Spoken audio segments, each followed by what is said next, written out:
All right, listeners, strap in, because today we're diving headfirst into a real humdinger of a power struggle. Oh, you know it. State government versus local control. Yeah. And just to spice things up even more, we're throwing in housing mandates and public transit for good measure. Absolutely. You know it's going to be a good one. And you know what's at the heart of it all?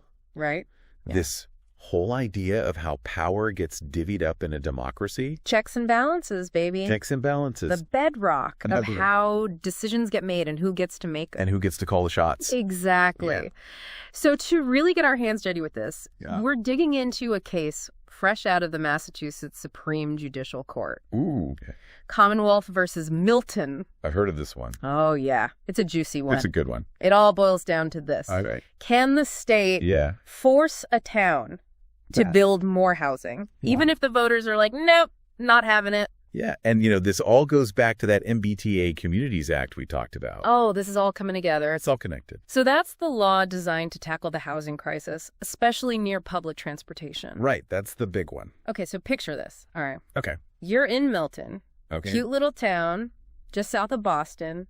Charming. Quaint streets, historic buildings, the whole 9 yards. Yeah, postcard stuff. But underneath that charming facade, there's a battle brewing. Oh, boy. Milton's locked in the standoff with the state over how much multifamily housing they're required to build. It's like a zoning showdown. Oh, it's a showdown. All right. All right. And here's where it gets really interesting, okay? Hit me with it. So Milton, they actually went ahead and created a zoning plan. Okay, they're trying to play ball. Trying to follow the rules, right? Makes sense. But then, plot twist. Uh-oh. The voters shot it down. They said no. Big fat no from the voters. Veto. Talk about a power struggle. That's a whole other level. Right. The town's trying to do what they're told, but the residents are like, nah, we're good. So who wins in that scenario? Yeah, who gets the final say? Exactly. That's what the court's trying to untangle. It's a classic case of whose authority is it? Anyway. I love that. And the state's coming in swinging. Oh, yeah. They're saying the MBTA Communities Act gives them the power to mandate these zoning changes. So it's like, look, we've got a housing crisis, and this is how we're fixing it. Exactly. No two ways about it. You can't just ignore the rules because you don't like them. Right. And they're backing it up with the Attorney General's authority to enforce state law. They're bringing out the big guns. Oh, yeah, they mean business. And get this. The state is saying that if towns could just wriggle out of this by saying, okay, fine, we won't take your grants, that would completely gut the law. It'd be pointless. It'd be meaningless. They're closing loopholes left and right. Exactly. Covering all their bases. But Milton, they're not backing down. They're digging in their heels. Oh, yeah. So what are they saying? What's their argument? They're basically like, hold on a minute here. You're acting like a power-hungry HOA. Ooh, I like that analogy. You can't just treat guidelines like they're set in stone. They're saying the state went too far. Exactly. Overstepped their boundaries big time. Like treating those guidelines as if they were official regulations without going through the proper channels. Without following the rule book. So it's not about whether they need more housing. It's about how the state's going about it. It's about the principle. The principle of the thing. Exactly. And that's where this whole checks and balances thing comes into play. Right, because if the state can just waltz in and dictate every little thing, it throws the whole system out of whack. Exactly. It's like, where does it end? And to prove their point, Milton's saying, look, first, you threatened to withhold 4 grants. Okay, 4 grants, that's not nothing. Right, but then they up the ante to 13 grants. 13. They're playing hardball. And these aren't just housing-related funds. We're talking schools, roads, the essentials. The stuff that affects everyone. Exactly. And Milton's saying this is a classic power move, trying to bully them into submission. So we've got this clash of ideologies, the state saying they're trying to fix a crisis, and Milton crying foul over their tactics. A real head-to-head. But there's this other layer to this whole thing that we need to peel back. All right, lay it on me. This guidelines versus regulations debate. Yes, the million-dollar question. Right. What's the difference, and why does it even matter in this case? Okay, so in the simplest terms, guidelines are like suggestions, you know? Like strongly worded recommendations. Right. Think of it as a, hey, we really think you should do this kind of thing. Okay, I'm with you. Regulations, on the other hand, those are the real deal, like the law of the land. So they carry actual weight. Exactly. Okay, so is Milton saying that the state treated these housing suggestions as if they were actual binding law? Again? Without going through the proper steps to make them official regulations? They're saying the states skipped a few steps. And they're using that to say that the state's actions were unlawful. They're calling them out on a technicality. Interesting. And they've got a smoking gun. Oh. Do tell. The lack of a small business impact statement, which is a big no-no when you're enacting new regulations. So it's getting down to the nitty-gritty of the legal process. The devil's in the details. But this isn't just some dry, boring legal debate. Oh, no. This feels bigger than just one town zoning plan, doesn't it? Way bigger. This case has tendrils, man, reaching way beyond Milton. Oh, absolutely. We're talking about the balance of power between the state and local governments. A tale as old as time. Really makes you think. Yeah. Where do we draw the line? How much power should states have to just override local decisions? Especially in a crisis, right? Even in a crisis. Yeah. It's tricky. It's a tough one for sure. What do you think, listener? Yeah, where do you stand on that? It's a classic dilemma, right? Everyone wants solutions, but nobody wants to be told what to do. Especially in their own backyard, right? Exactly. Yeah. Especially not in their own backyard. And, you know, the Supreme Judicial Court's decision on this case. Yeah. Huge implications for towns across Massachusetts. Oh, for sure. Especially those wrestling with similar mandates under this MBTA Communities Act. So we're not just talking about zoning lines on a map here. This is about precedent. This is about big P, precedent. Exactly. How much power the state has to flex, even if it ruffles some feathers. So let's actually get into the courtroom. All right, let's do it. Let's go to court. Let's go to court. Because this is where, where the drama unfolds. Where the drama unfolds, exactly. All comes down to the courtroom. So this guidelines versus regulations thing? Yeah. This has been the crux of the legal argument. That's the heart of it. What happened in court? So October 7th. Okay. Oral arguments are underway. Okay. The lawyer for the state comes out swinging, saying, look, no one's debating the legislature's power to create this MBTA Communities Act, right? Right. So we're not arguing the law itself here. We're not putting the law on trial. Right. It's about the execution. Okay. And they're saying the act very clearly requires these towns to make these zoning districts. Right. It's not optional. Not a suggestion box. But Milton's not saying we're just going to ignore it. Right. They're playing a different game. We're saying you're enforcing it the wrong way. Exactly. You're going about this the wrong way. And one of the justices actually picks up on this. Oh, interesting. Saying that Milton's position isn't, we're not following the rules. Okay. All right. It's fine, you can keep your money, but you can't make us change our zoning. So it's like a game of chicken with the state funding. High stakes poker. Right. Exactly. And the state is not having it. Oh, really? They say if towns could just wiggle out by foregoing the grants, it would render the Attorney General powerless. They're saying there would be no teeth to the law. Exactly. What's the point? Okay. And they make this argument. Okay. They say if the legislature wanted to make this optional, they would have written it that way. They would set it. Plain and simple. Right. It would have been in black and white. Exactly. They say a mandate is a mandate. Okay. And to bolster this whole authority argument, they point out that this MBTA Communities Act, it's deeply embedded in Chapter 40A, which governs zoning in the state. Okay. And Chapter 40A, get this, already gives courts the power to enforce its provisions. So they're saying this isn't just some random law. It's all connected. It's part of a larger framework. It's a whole ecosystem. It gives them this power. Exactly. Yeah, interesting. And to drive home this point about state authority even further, they pull out this fascinating case. Ooh, I love a good legal precedent. From 1943. 1943. All right, town of Hudson. All right, set the stage. World War II is raging. High stakes. The State Department of Public Health says all towns have to treat their drinking water a certain way. Okay, to prevent sabotage. To prevent sabotage. Wow. The town of Hudson, they vote against buying the equipment. Bold move. Bold move. In the middle of World War II. What happens? Attorney General hauls them to court. Uh-oh. And the court sides with the state. So they couldn't just vote their way out of a state mandate? Not when it's a matter of national security. Especially during wartime. Exactly. They're saying local opinion can't supersede state law when it comes to the big stuff. Okay, so they're trying to draw a parallel here. Connect the dots. But the justices weren't just going to let them off that easy. Oh, they had questions. They start grilling the state's lawyer about whether they were basically trying to silence the voters of Milton. Especially because, and this is key, the Attorney General wasn't even saying that Milton's proposed zoning plan didn't meet the guidelines.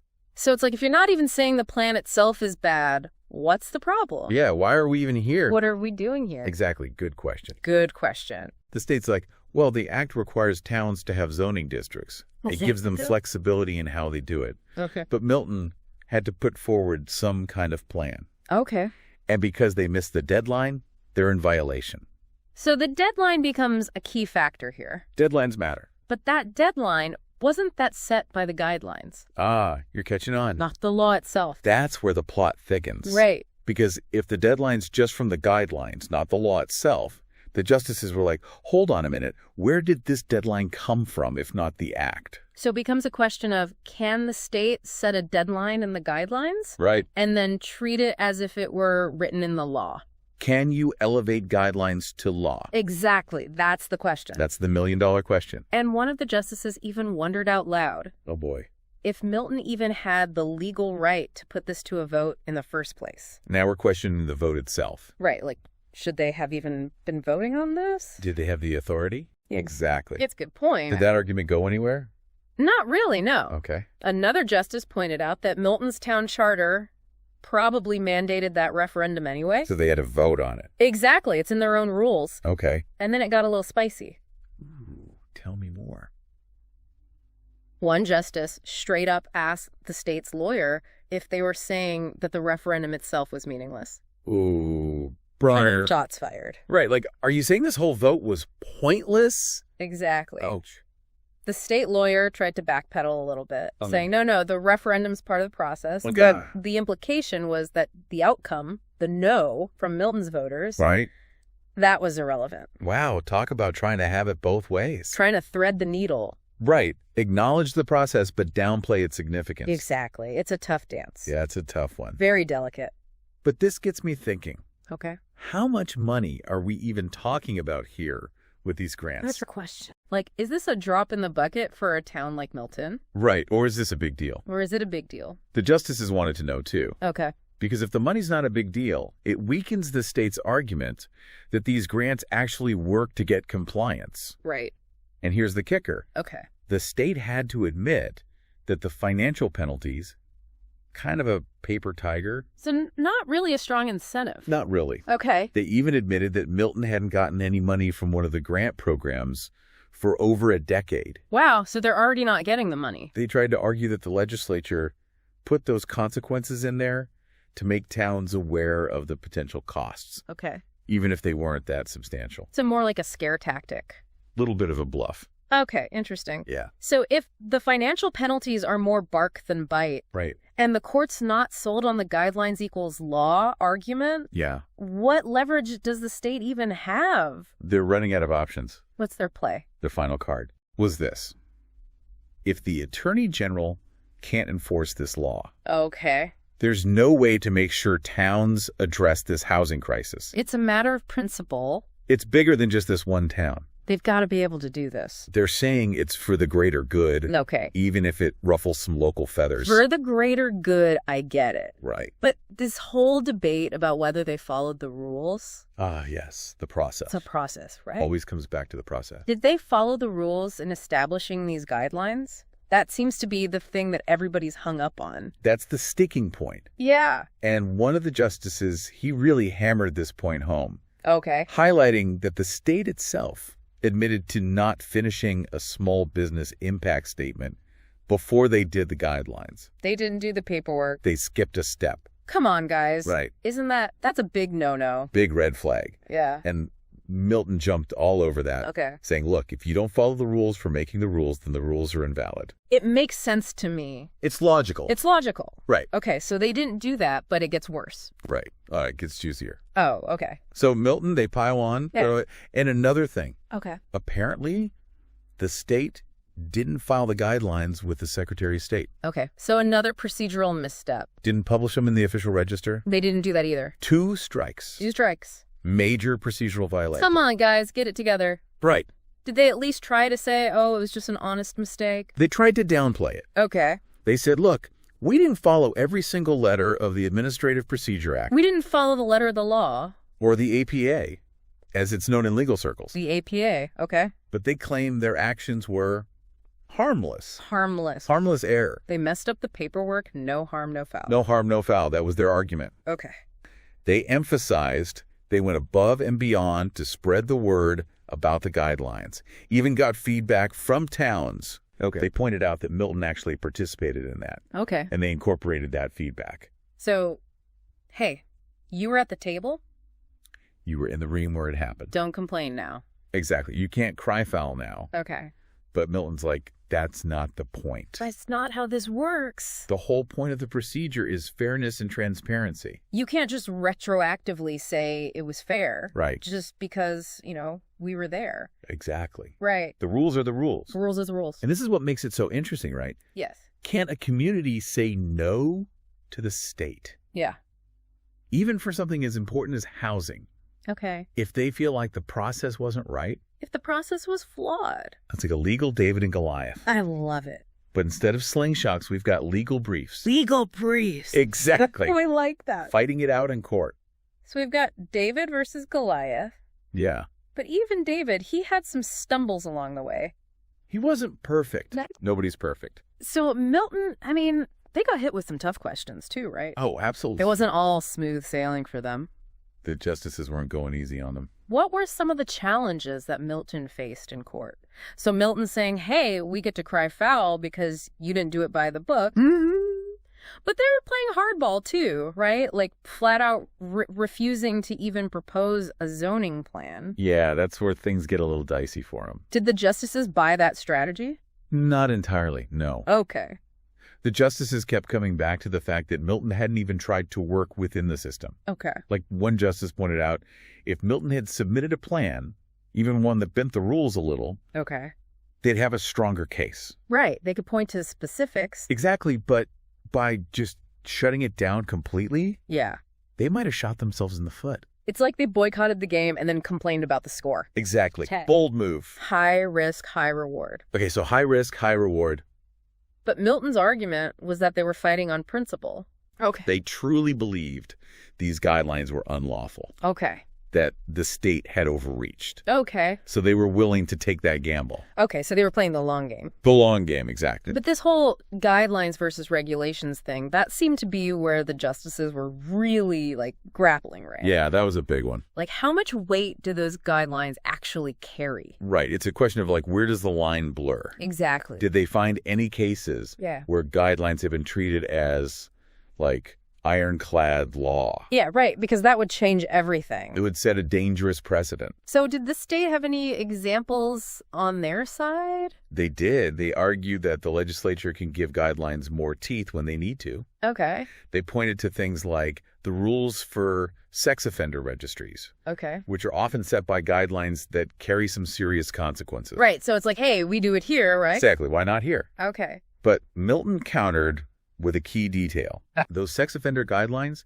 they went through the full regulatory process. So it's different. Night and day. Okay. Vetted, debated, adopted as official regulations. Not just something somebody ripped up on a napkin. Exactly. This was the real deal. Okay, so it goes back to the process. Always the process. Did they follow the right steps or did they try to take a shortcut? And it seems like the justices were leaning toward shortcut. Yeah, illegal shortcut. Right. One justice even wondered if the state should have just done the formal rulemaking process from the beginning. Because these are such big requirements. Exactly. This wasn't just some minor tweak. So maybe they tried to be slick and it backfired. It might have blown up in their faces. Right. They were trying to speed things up and they might have just blown past a stop sign. And that never ends well. No, it never does. But even if they had done everything by the book, there's still this underlying question. Right. The big one. Can the state just override the will of the people? Especially at the local level? Especially when it comes to something as personal as housing. Right. What your community looks like, where you live.